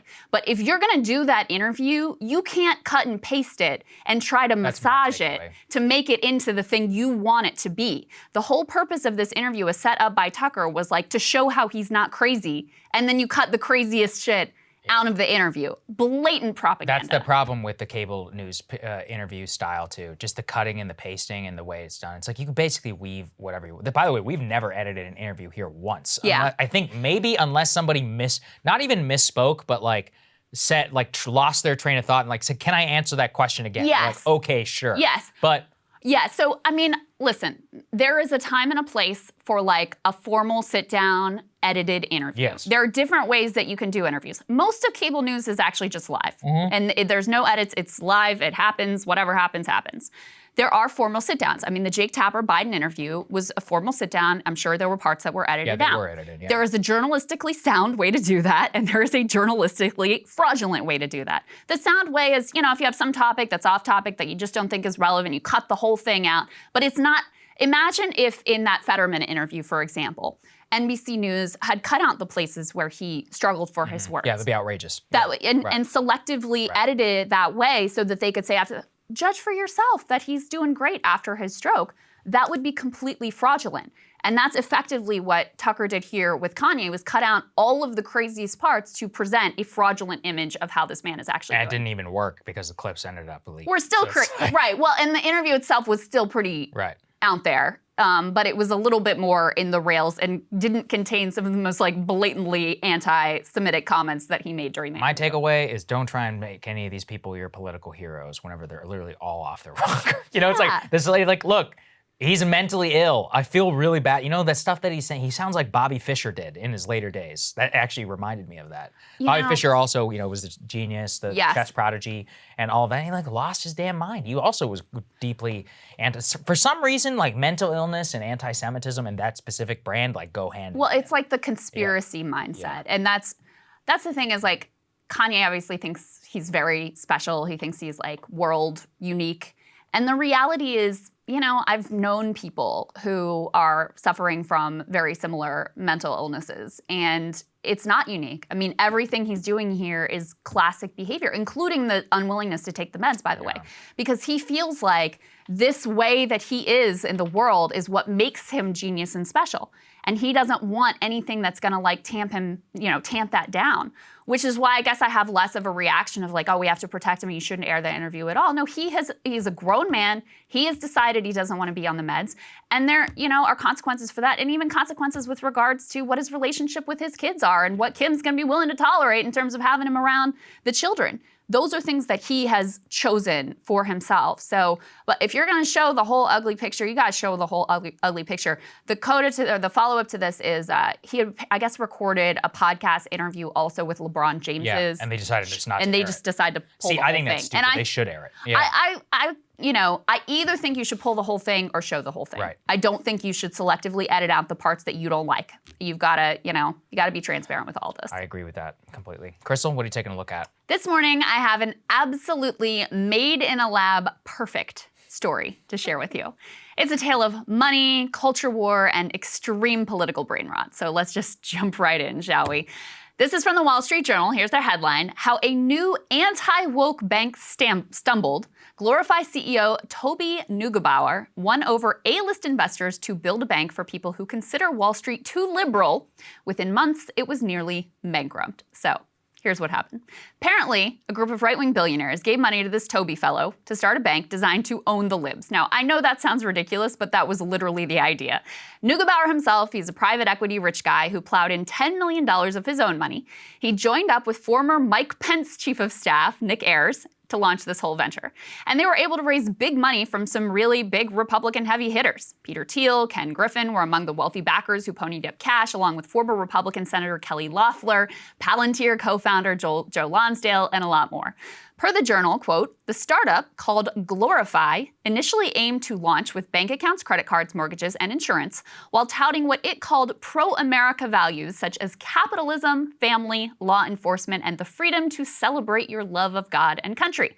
Glorify said its customers can earn rewards that they will soon be able to donate to a charity for veterans and first responders. A homeowner's insurance policy that gives discounts to gun owners was in the planning stages, the company said. Its website, adorned with flags, blue-collar workers, and families, urges customers to, quote, put your money where your values are. They introduced credit cards with pro-police and pro-constitution designs. They hired right-wing influencer Candace Owens to shill for this whole effort. They planned an ad campaign for Fox News and MAGA internet influencers, including a video featuring Ronald Reagan giving a speech. And they had a big public debut at CPAC, the Conservative Political Action Conference. Literally the day before this Wall Street Journal article dropped, detailing how the company is now near bankruptcy and in a total state of collapse, Candace Owens tweeted this, quote, we are at the beginning of the conservative economy. You guys will all be hearing about Glorify soon. It will overtake Bank of America, Wells Fargo, Chase, and PayPal very quickly. Please remember, you heard it about it on my Twitter first. And she tweeted this marketing video. We didn't start the movement. You did. 100 million of you. Tired of the corporate elite telling you how to think? Woke companies denigrating this great country? Tired of big government, fake news, and everything that challenges your freedom? We don't think it's too much to ask to enjoy the benefits of big tech while being free to celebrate your love of God and country. That's why at Glorify, we're building the marketplace for the movement so that you can put your money where your values are. Preserving America for our kids, for our grandkids. One nation under God, Glorify is pro-family, pro-freedom, pro-capitalism, and unapologetically pro-America. Backing those that stand on the thin blue line, celebrating the First Amendment, the Second Amendment, all the amendments. All the amendments. As one Twitter user responded, finally, a financialized debt creation company that is pro-capitalism. Now, the best thing you can say about this whole venture is that it collapsed quickly before harming many regular people. In less than a year, they've blown through their cash, had mass layoffs, missed launch dates, failed to pay vendor invoices, and by all appearances, are very close to bankruptcy. The article details failed efforts, like an aborted attempt to make a credit card out of the same material as shell casings. Turned out that material was too thick to fit in an ATM machine and interfered with the security chips anyway. That gun owner's discount plan couldn't launch because the company did not have the cash to back up insurance claims, and their original big investors were not interested in investing anymore in what increasingly looked like a failed venture. Glorify also wanted to offer insurance coverage to cover legal costs for customers who shoot someone in self-defense, but according to the company, the tech to launch that product just wasn't working. Now, the private equity guy who launched this whole thing insisted on housing the whole venture in his own home, which was a problem because it lacked the necessary security to handle customer-sensitive financial data. And the Journal paints a portrait of an erratic founder who drinks heavily and constantly and verbally abuses staff and partners on a regular basis. Well, might be a drunken, abusive asshole, but at least he's not woke. Am I right? Now, the whole thing is literally the right-wing version of what Jamie Dimon was doing here in this photograph where he kneeled in support of Black Lives Matter in front of a bank vault. Take all the horrors and immorality of Wall Street, alter it not one single bit, but give an ideological brand sheen that you hope will snooker customers into thinking you really have their interests at heart. The shell casings, credit card, and sloganeering about faith and family, it's all just right-wing virtue signaling. It's their version of identity politics. It's the exact same vibes as when Wells Fargo sponsored a Black Lives Matter panel with D. Ray McKesson, or when Amazon put a Black Lives Matter banner up on their homepage while forcing their actual black and brown workforce into indignity and injury on a daily basis. It makes perfect sense that Glorify would hire a right-wing influencer like Candace Owens to persuade their hoped-for customer base that this new bank was really one of them, was really on their side. When you believe, as liberals and the right does, that societies are driven by individuals, not by big structures and systems, it becomes easy to imagine just swapping the right people into positions of power is going to fix all your problems. Remember when Hillary Clinton famously said that if we broke up the big banks, it wouldn't end sexism and racism? In the neoliberal view of the world, which is shared by elite Republicans and elite Democrats, it's the people themselves who are the issue. It's all those white men who need to do better. We don't need unions or to break up the banks. We just need a diversity board and sensitivity training.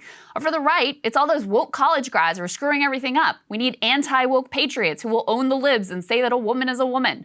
That's why when Marco Rubio actually came out in limited support of the Amazon union drive in Bessemer, Alabama, he didn't make it about unions or corporate power at all. He He personalized it to Amazon and the woke HR department that he didn't like, making it clear that the problem was not the disparity between worker and corporate power, just a particular beef with the ideological leanings of some particular executives at Amazon.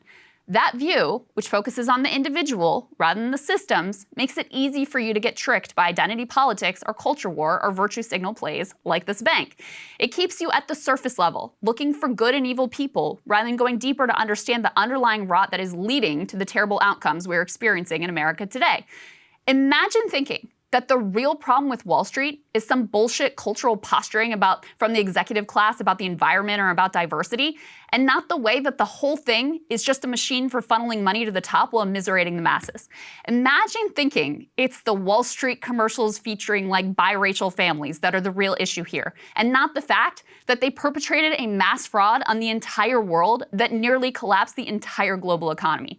Glorify is the perfect reflection of a Trump administration which inveighed against global elites and then gave said global elites a massive tax cut, all while covering it up with nonsense executive orders about patriotic education. The ideal grift for a movement that now pretends to have a critique of elite power centers, whether it's Wall Street or corporate America, but has an economic policy that is still devoted to being capital's bootlickers forever. The story of this bank was so perfect to me.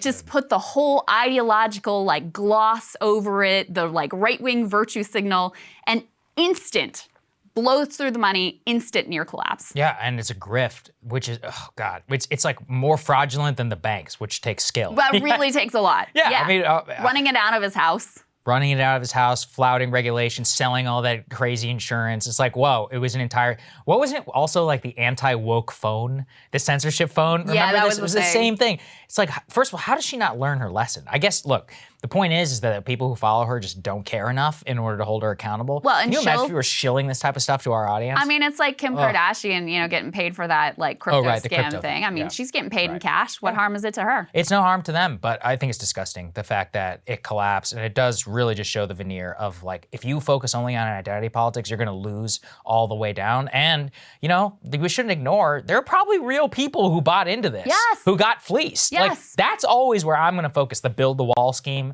Yes. All that, look, would I personally donate my cash to a GoFundMe, which is gonna build wall on a private land funded by Steve Bannon? No, but people are people, they're citizens, and they deserve consumer protection. Well, it's also perfect, Trump, Candace Owens, all these people, they'll aim their fire at the right targets. You're like, yes, you're right, Wall Street sucks. The media sucks. Corporate America sucks. And then you're like, what if the answer is a credit card made out of shell casings? Yep. You're like, wait a second. Right.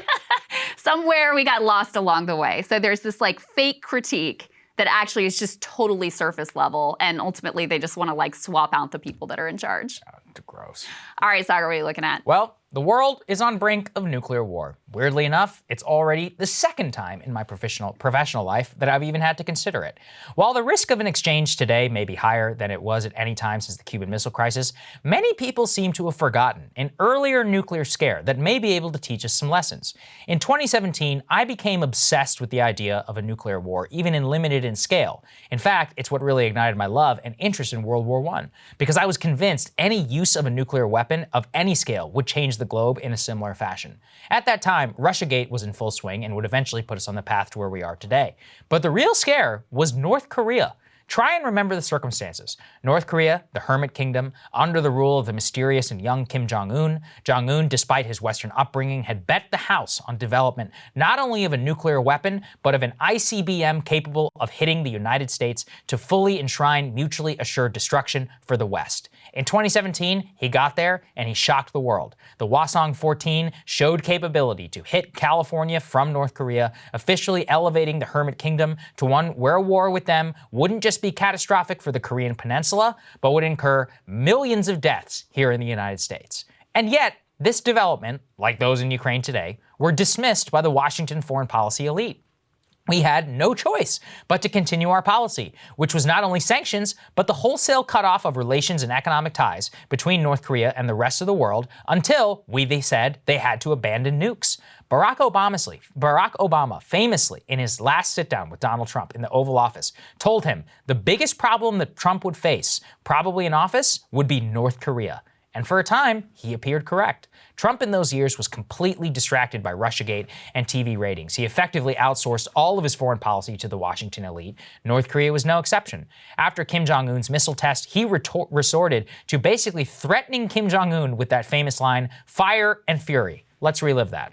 North Korea best not make any more threats to the United States. They will be met with fire and fury like the world has never seen. He has been very threatening beyond a normal statement. And as I said, they will be met with fire, fury, and frankly, power, the likes of which this world has never seen before. Fire, fury, and power. North Korea, of course, didn't listen. They just fired off even more missiles, including one into the Japanese economic zone, making it clear they would continue until the status quo changed. Either the West and the rest of the Asian nations removed sanctions on them, which were threatening to collapse the Kim regime and push them further into starvation, or nuclear war. At the very least, an incident sparked by a nuclear test or missile launch would put us on the verge of a catastrophic war in Asia. This already has happened on a similar scale. North Korea has shelled islands and even sank a South Korean submarine. They are reckless. They are comfortable with death and with taking risky maneuvers when their backs are literally up against the wall. Adding nukes to the equation made the stakes existential for the rest of us, while it already was for them. And yet, Washington did not budge on the nuclear question. To them, it made no sense to change our policy at all. The idea that Kim Jong-un's newly afforded nuclear status gave him the ability to basically blackmail the US and other Western powers to the negotiating table was too much to bear. The alternative of risking not only tens of thousands of American troops stationed in Korea, but tens of millions of lives in California was an acceptable risk, they said, to accept the already established reality that North Korea has nuclear weapons. Yet, Trump then shocked the world, and he made what I believe to be one of the best things he ever did in his presidency. He just said, you know what? Enough. I'm just going to go meet the guy. The Singapore summit in June of 2018, honestly, did not accomplish anything. But it shocked and changed the situation so much that basically up until just in the last week, we saw a total and complete change in relations between the Kim regime and Washington. Missile tests subsided for the most part. Trump even set foot in North Korea at the DMZ, shook hands with Kim. The leader of South Korea met with Kim. Completely new era of relations was sparked. Yet, here in Washington, his meeting was met with scorn. Disgust, they said, to meeting with a dictator and a murderer like Kim. Gross to give in to blackmail. I still maintain it's one of the most genius things that Trump ever did. And implicit was acknowledging a grim reality. We may not want North Korea to have nukes, but after they literally have one and the capability to bomb us, that's just how it is. In almost every negotiation where the US has asked North Korea to give up its nukes, they say the exact same thing. Well, Gaddafi gave up his nukes. Look what you did to him. I mean, can you argue with that one? Unfortunately, after Trump was defeated, the Biden administration, though, has reverted back to the exact same policy. And lo and behold, we are now having the exact same problem. North Korea just days ago launched a medium-range ballistic missile over Japan, scaring the hell out of the population and raising the stakes, reminding the West and the world, hey, we exist. Those sanctions still suck. And you stop talking to us. So what lessons can we learn from this? To me, it's about checking the hubris of Washington. Sure, we might want a world where North Korea does not have nuclear weapons, but we cannot do a damn thing about that at this point. We have to talk to them and acknowledge their status because we're putting America on the line. Not to mention our sworn treaty allies in Seoul and in Tokyo. Allies, by the way, who are a hell of a lot better and more important than Eastern Europe and a hell of a lot more important to the global economy. Pretending and wishing does not do anything. Second is that nuclear status is just simply different. It compels weighing risks and giving in on things that we may really not want to because the alternative is unthinkable. The North Korea situation, the statesmanship of the Trump administration, and the reversion to brain-dead thinking is a mirror image of what is going on in Ukraine. If we lock into the Washington assumption in Ukraine in the same way that we are on the same path to an inevitable war that we were with in North Korea in 2017, except now with Russia, who is 1,000 times more powerful, creative thinking and willingness to challenge assumptions that carry the obvious risk of war are vitally important. We see absolutely none of this in Washington today across either party. Biden, the Republicans, and more are so committed to the current strategy. A nuclear exchange with Russia seems not only a possibility, but frankly the most likely outcome on a long enough timescale in Ukraine. Perhaps it is possible a Trump-style figure, or even Trump himself, will shake things up. But as the North Korea situation shows, unless you follow through or sustain your game-changing move, reversion to the mean is the most likely scenario. I think there's a lot we can learn from North Korea, Krystal. Oh, yeah. I mean, look what happened. Everybody in Washington said, we have no choice. We have a policy, no nukes. I'm like, yeah, but they have it now. And they can bomb us. And Trump was like, yeah, you know what? I'm just going to go meet the guy. And it worked. That's the thing nobody wants to admit. Yeah, they didn't give up their nukes, but they didn't fire missiles into Japan. There's a lot of wish casting around what it means to be a nuclear power. And you may want it to not mean what it means, but it does. And that's just the reality that we have to acknowledge. You know what? You're right. If Russia wasn't a nuclear armed power, we might treat this war very differently. Yeah. We might, be a lot less. We may just send the Ukrainians the long-range weapons and say, I'd say, bomb yourself. the shit out of them, whatever. Yeah. Because they have nuclear weapons, it completely changes the stakes. You may not like that. I don't like it either. If you have a problem with that, then you need to work to get rid of nuclear weapons around the planet. That's the real solution here. Closing your eyes and ignoring the reality in front of you is not going to do anything except create tremendous risk, which is exactly what we've seen over and over again. And I think you're right to point out, too, Trump's meeting with Kim Jong-un, which I agree with you, was maybe the best thing that he did his entire administration. Totally ridiculed and panned by all of the elite media. I believe this is one of the ones, too, where there were Republicans who were even willing to come out against him. John Bolton was probably complaining, stuff like that. The murderer in North Korea. I'm like, yeah, I agree he's a murderer. Does that mean I want to give up Los Angeles? No. It was, it was like measurably at this point, one of the best things, if not the best thing he did his entire administration, which also shows you how the media's critique of Trump was always stupid and always missing the point. Let's put that aside. And then on the other hand, Obama's policy with regards to Libya, well, that's been lauded. There's been no re-examination of that. And that is, measurably, clearly at this point, a complete disaster.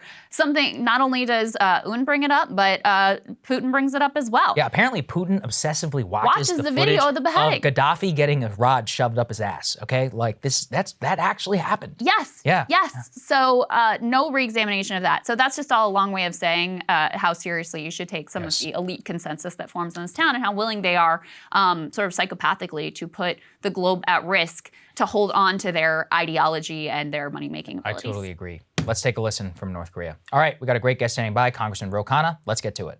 So as you all know, OPEC Plus, led by Saudi Arabia, has decided to significantly cut production of oil. That means that prices are going to go up for you at the gas pump. That means that Russia is going to continue to get more oil revenue. It also is great for the Saudis in terms of jacking up prices and what they are able to extract. Also very bad for Joe Biden and the Democrats in terms of the midterm elections. Well, we have joining us now one of the lawmakers, Representative Khanna, who has really been leading the charge in how we should respond to the Saudis. And it's great to see you, Congressman. Great to be back on. Yeah, absolutely. So you penned an op-ed with Senator Richard Blumenthal. Let's go ahead and put this up on the screen. We have it here. You say the best way to respond to Saudi Arabia's embrace of Putin, and let me read the lead paragraph and then you can elaborate. You say this week, Saudi Arabia colluded with Russia, deciding to cut 2 million barrels a day of oil production at the OPEC Plus meeting, thus raising the price of gas to Russia's advantage. The shocking move will worsen global inflation, undermine successful efforts in the U.S. to bring down the price of gas, and help fuel Putin's unprovoked invasion of Ukraine. So what, Congressman, do you think that we should do in response to this?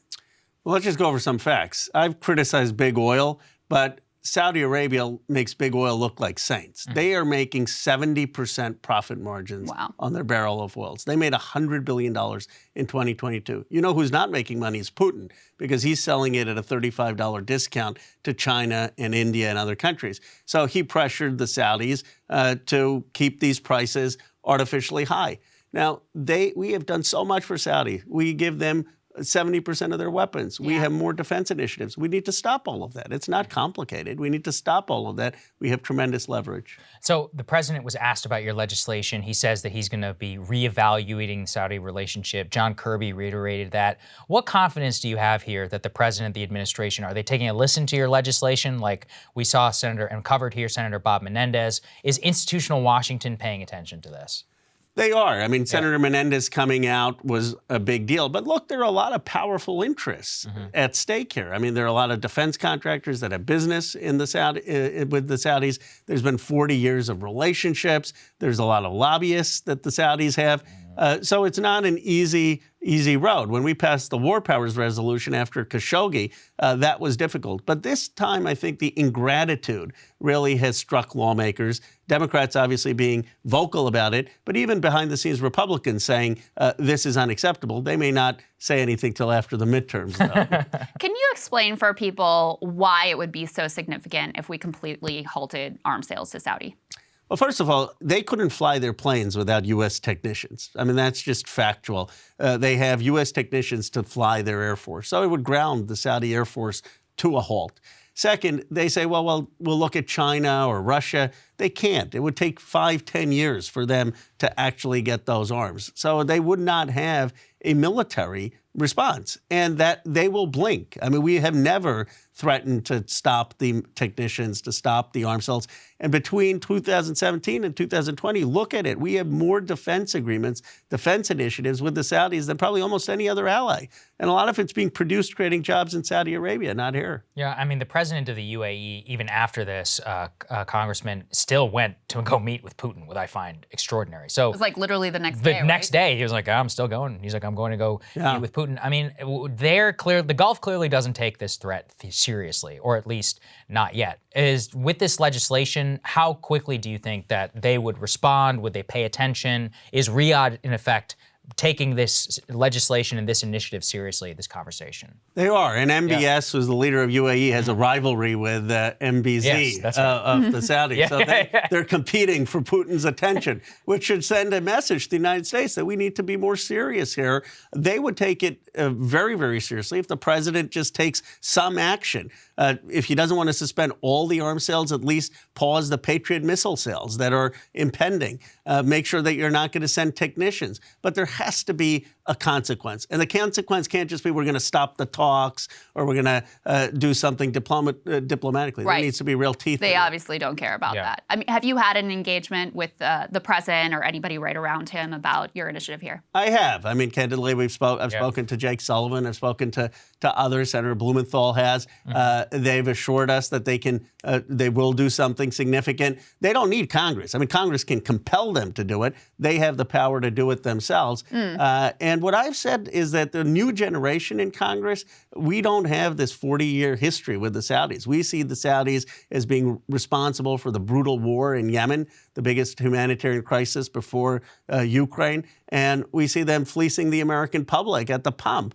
And there's outrage. And so if the Saudis care about their long-term relationship on the Hill, they need to reverse the decision. Well, it's interesting you point to that because, I mean, there has been for decades, this sort of like bipartisan, unified approach to the Saudis, giving them basically whatever they want and having this sort of, back and forth deal.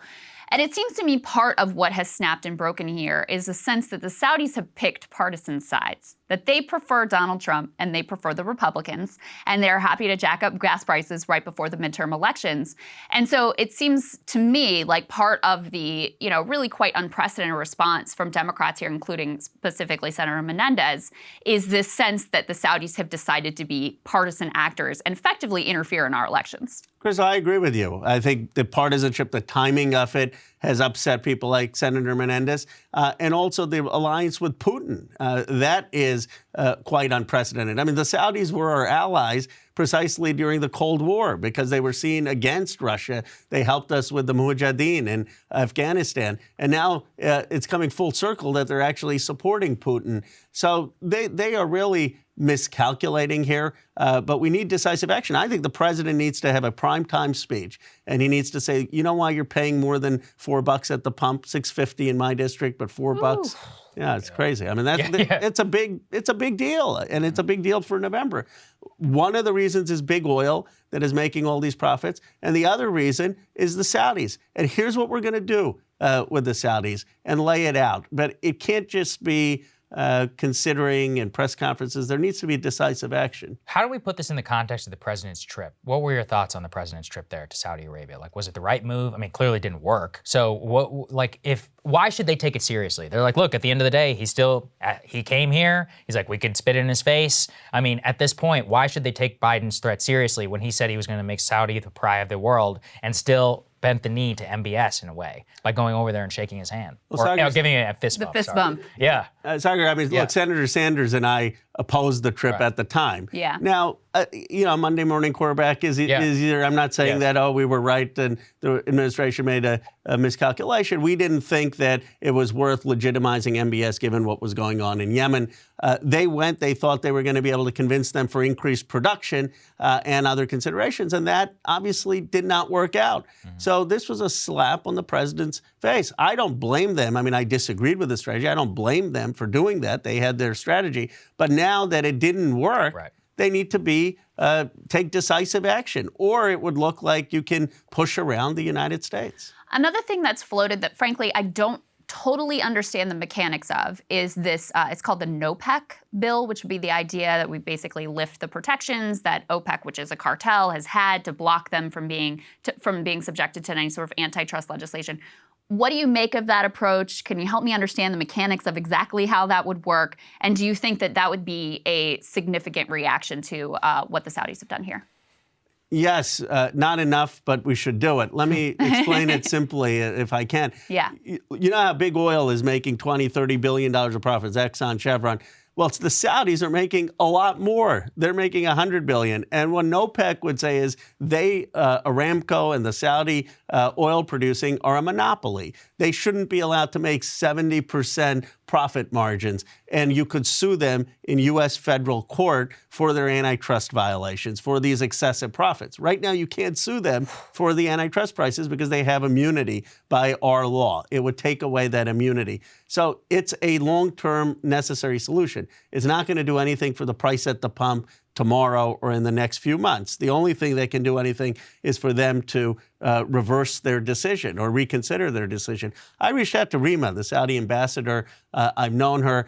She's much better than MBS. I mean, I've often said put her in charge of the country. Damning with faint praise there. Yeah, no, I mean, she's actually more reasonable. Now, she reports to MBS, and that's the problem. But she needs to get the temperature on the Hill. There's a disconnect. They're used to what the relationship was under Trump, perhaps, and 40 years ago. They don't get it now. Yeah. So how much support do you have right now for your bill to halt arms sales altogether? Are there any, I know you said Republicans behind the scenes will say, yeah, we're kind of support you, but do you think that you would have any bipartisan support? We will, but not before the election, candidly. Yeah. I mean, we have Democratic support before the election. I think the Republicans, they're not going to do anything to help out, is how they see it. But behind the scenes, they will support. And I actually think that the Blumenthal bill and my bill has a good chance of passing some version of it.